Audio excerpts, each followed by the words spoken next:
மிதன ராசிக்காரர்களுக்கு குடும்பத்தில் நிம்மதி, சந்தோஷம் போன்றவைகள் இருக்கக்கூடிய தன்மைகள் இந்த தமிழ் புத்தாண்டு ஆரம்பத்திலிருந்தே அப்படியே ஆரம்பிக்குதுங்க.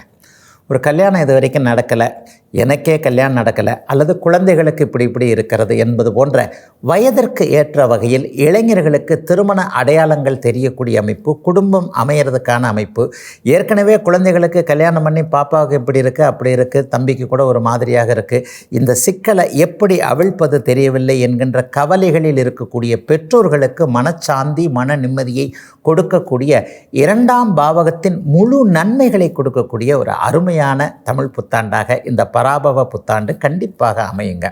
பெரிய அளவில் சோதனைகள்லாம் இருக்காதுங்க. ஒரு 4-5 வருஷத்துக்கு முன்னாடி தான் மிதன ராசிக்காரர்கள் ரொம்ப கஷ்டப்பட்டீங்க. தொழில் நல்லா இல்லை, வேலை நல்லா இல்லை, குடும்பத்தில் பிரச்சனை, கோர்ட்டு கேஸு, வம்பு வழக்கு இதெல்லாம் இருந்தது. இப்போ ஏதோ பரம்பொருள் கொஞ்சம் அப்படியே நம்மளை கண்ணை திறந்து பார்த்த மாதிரி கொஞ்சம் அதிலிருந்து அப்படி பிரச்சனைகள் இருந்து விலகிக்கிட்டு தான் இருக்கிறேன்.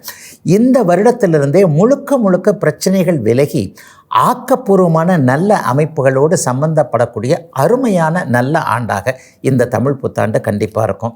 தொழில் நல்லா இருக்கும். அதிலும் குறிப்பாக பூமி சார்ந்த தொழில் அமைப்புகள், விவசாய பெருமக்கள், கட்டிடம் சார்ந்த தொழில், பூமி சார்ந்த தொழில், இது போன்ற அமைப்புகளோடு தொடர்பு கொண்டவர்கள், கிரஷரு, ஆத்து மண், இது சம்பந்தப்பட்ட தொழிலை பண்ணக்கூடியவர்கள் எல்லாருக்குமே கடந்த வருடத்தை விட இந்த வருடத்தில் லாபங்கள் அதிகமாக இருக்கக்கூடிய தன்மை, வேலையில் சம்பள உயர்வு, பதவி உயர்வு போன்றவைகள் கிடைக்கக்கூடிய ஒரு நல்ல அமைப்பு, தூர இடங்களில் இருக்கக்கூடிய உறவுகள் திரும்ப நம்ம சொந்த ஊருக்கே, நம்முடைய மாநிலத்திற்கே வரக்கூடிய தன்மைகள் என மிதன ராசிக்காரர்கள் எல்லோருக்குமே, ஆண் பெண் இருபாலாருக்கும் வயதிற்கு ஏற்ற வகையில் நல்ல முன்னேற்றங்கள் இருக்கக்கூடிய அருமையான குடும்ப மகிழ்வு இருக்கக்கூடிய யோகமான ஆண்டாக அமைஞ்சிருக்குங்க இந்த 2026 தமிழ் புத்தாண்டு.